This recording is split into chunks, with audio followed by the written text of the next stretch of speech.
चिपळूणमध्ये अचानक जोरदार पावसाची हजेरी, अनेक ठिकाणी रस्ते जलमय, नागरिकांची त्यामुळे तारांबळ। जळगाव शहराला मुसळधार पावसानं झोडपलं। दुपारी 3:30 वाजेच्या सुमारास अचानक आलेला पाऊस, त्यामुळे आता मार्केटमध्ये खरेदी करण्यासाठी आलेल्या नागरिकांची उडाली धांदळ। नंदुरबार शहरासह परिसरात वादळ वाऱ्यासह पावसाची हजेरी, पावसामुळे शेती पिकांना मोठा फटका बसण्याची शक्यता। पावसाला सुरुवात झाल्यानं पिकांचं नुकसान होण्याची भीती, पावसामुळे नागरिकांचे चांगलेच तारांबळ। शिर्डीमध्ये अचानक आलेल्या पावसानं भाविकांची तारांबळ, साई दर्शनासाठी आलेल्या भाविकांना संस्थांना उभारलेल्या मंडपाचा आसरा घ्यावा लागला। अर्धा तास जोरदार पावसामुळे शेतकरी मात्र पुन्हा संकटात। जळगावच्या रावेर मुक्ताईनगरमध्ये अचानक आला पाऊस, त्यामुळे नागरिकांची तारांबळ। पावसामुळे कापूस, तूर, मका यासारख्या पिकांवरती रोगांचा प्रादुर्भाव, शेतकऱ्यांमध्ये चिंतेचं वातावरण। वाशिममधील मालेगावमधील शिरपूरमध्ये अवकाळी पावसानं लावली हजेरी, पावसामुळे शिरपूर बसस्थानकामध्ये आणि मालेगावकडे जाणाऱ्या मार्गावरती साचलं पावसाचं पाणी, पाण्यातून वाट काढत असताना नागरिकांची मात्र कसरत। जळगावच्या मुक्ताईनगरमध्ये पाटबंधारे विभागानं बांधलेल्या बंधाऱ्यामध्ये अनेक ठिकाणी 100% पाणीसाठा, शेतकऱ्यांचा सिंचनाचा प्रश्न मिटला। सिंधुदुर्गात भातशेती पाण्याखाली, ऐन दिवाळीमध्ये परतीच्या पावसामुळे आता भातशेतीचं झालं नुकसान, आणखी पाऊस झाल्यास मोठ्या नुकसानीची शक्यता।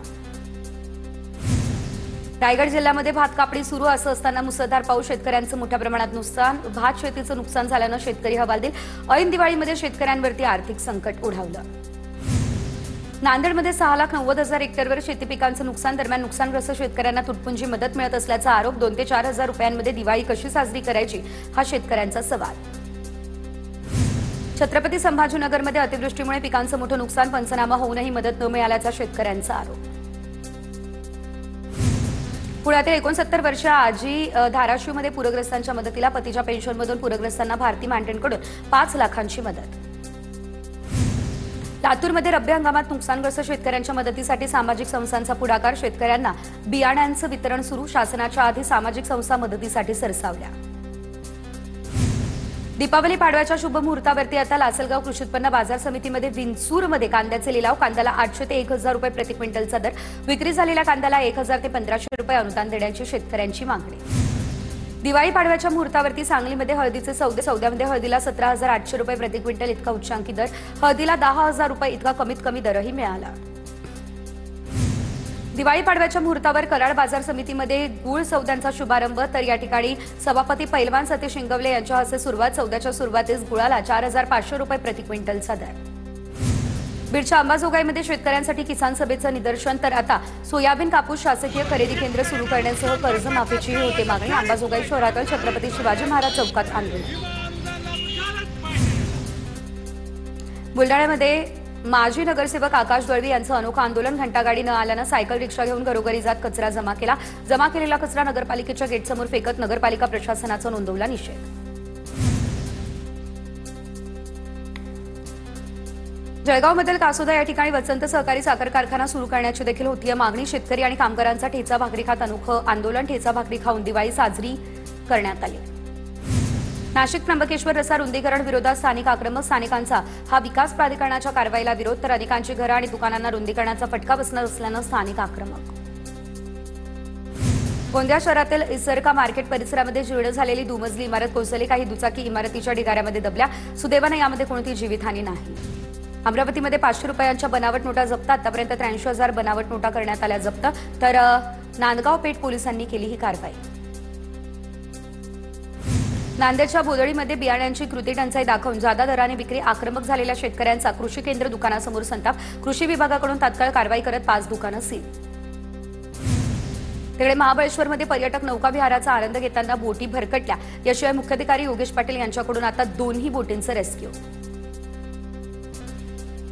सिंधुदुर्गच्या कुडाळ शहरामध्ये भर दिवसा चोरी, श्रीरामवाडी परिसरातील एका घरातून सोन्याचे दागिने लंपास, तर एकूण 1,88,500 रुपयांच्या सोन्या चांदीचा ऐवज लंपास, कुडाळ पोलिसांकडून अधिकचा तपास या संदर्भातला सुरू।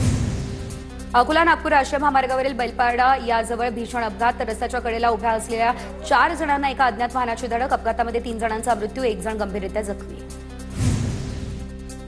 अहिल्यानगरच्या कोपरगावातील आदिनाथ गृहनिर्माण सोसायटीमध्ये फ्लॅटमध्ये आग, घरातील संसार उपयोगी साहित्य जळून खाक, सुदैवानं कोणतीही जीवितहानी नाही, आगीचं कारणही अस्पष्ट।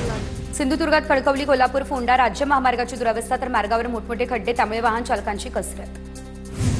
पुण्यातील शिरूरमध्ये बिबट्याचा हल्ला तर जांबूत गावातील 70 वर्षीय महिलेचा बिबट्याच्या हल्ल्यामध्ये मृत्यू. बिबट्याचे हल्ले वाढत असल्यानं नागरिकांमध्ये संतापाची लाट. दिवाळीच्या सलग सुट्ट्या, त्यामुळे कोकणात पर्यटन हंगामाला झाली सुरुवात. हॉटेल्स, रिसॉर्ट्स पर्यटकांनी झाले हाऊसफुल. पर्यटकांची किनारपट्टी भागातल्या हॉटेल्स, रिसॉर्टला मोठी पसंती. पुलगाव बस आगाराला मिळालेल्या 3 नव्या एसटी बसचे आमदार राजेश बकाणे यांच्या हस्ते लोकार्पण. तर बसचे लोकार्पण झाल्यानंतर आता आमदार राजेश बकाणे यांचा बसने प्रवास. वर्षभरात 8 नव्या बस मिळाल्या, त्यामुळे प्रवाशांमध्ये आनंद. प्रत्येक ग्रामपंचायतीची वेबसाईट नव्यानं होणार विकसित. गावाचा इतिहास आणि जमा खर्च देखील पाहता येणार. मुख्यमंत्री समृद्ध पंचायतराज अभियानांतर्गत वेबसाईट विकसित करण्याचा ग्रामविकास मंत्री जयकुमार गोरे यांचा निर्णय. माहूरगडावरती दीपोत्सवानिमित्त आकर्षक अशी विद्युत रोषणाई. काल लक्ष्मीपूजनानिमित्त देवीची अलंकार पूजा झाली संपन्न. शिर्डीमध्ये साई दर्शनासाठी भाविकांची देखील मोठ्या प्रमाणात गर्दी. तर सलग सुट्ट्यांमुळे पर्यटन स्थळांसह धार्मिक स्थळांवरही गर्दीचंच चित्र.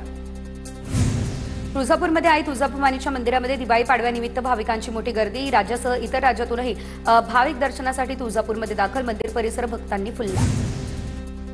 दिवाळीच्या निमित्तानं आता नाशिक शहर आणि परिसरामध्ये फटाक्यांच्या आतषबाजीने या ठिकाणी नाशिक शहर संपूर्ण उजळून निघालं. दिवे आणि फटाक्यांच्या आतषबाजीने नाशिकचा आसमंत उजळला. पुण्याच्या भोरमध्ये श्री क्षेत्र बनेश्वर मंदिर परिसरामध्ये दिवाळी पहाट या कार्यक्रमाचं आयोजन. तर कार्यक्रमाला नागरिकांचा उत्स्फूर्त असा प्रतिसाद. पुण्याच्या भोरमधील 1780 गरीब गरजू कुटुंबांना दिवाळी किटचं वाटप. दिवाळीनिमित्त कपडे, फराळ, मिठाईसह ब्लँकेट आणि स्वेटरची भेट. धुळे शहरातल्या प्रसिद्ध स्वामीनारायण मंदिरामध्ये अन्नकूट महोत्सव साजरा. 1100 पेक्षा जास्त खाद्यपदार्थांचा नैवेद्य देवाला अर्पण. भंडाऱ्याच्या जांभोरा गावामध्ये गोवर्धन पूजेची 150 वर्षांची जुनी परंपरा. कुटुंबाच्या प्रमुखाच्या अंगावरून संपूर्ण गावातील गोधन सोडलं जातं. गोवर्धन पूजेचं थरार पाहण्यासाठी नागरिकांची मोठ्या प्रमाणात या ठिकाणी गर्दी. वाशीमधील उंबरडा बाजार गावामध्ये आजही जोपासली जाते शेकडो वर्षांची परंपरा. तर गाई गोधनाच्या दिवशी वाजत गाजत गोमातेची गावभर काढली जाते मिरवणूक. गावातील प्रमुख मार्गांवरती रांगोळ्या काढत आणि साऱ्याची व्यवस्था करत गायींचं केलं जातं स्वागत.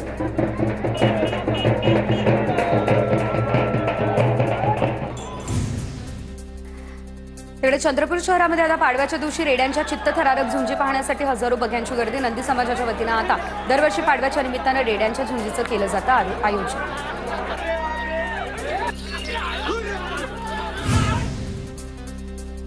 कोल्हापूरमधल्या कसबा पावड्यामध्ये दिवाळी पाडव्याच्या निमित्तानं म्हशी पळवण्याची स्पर्धा पाहण्यासाठी सतीश पाटील यांनी देखील लावली उपस्थिती.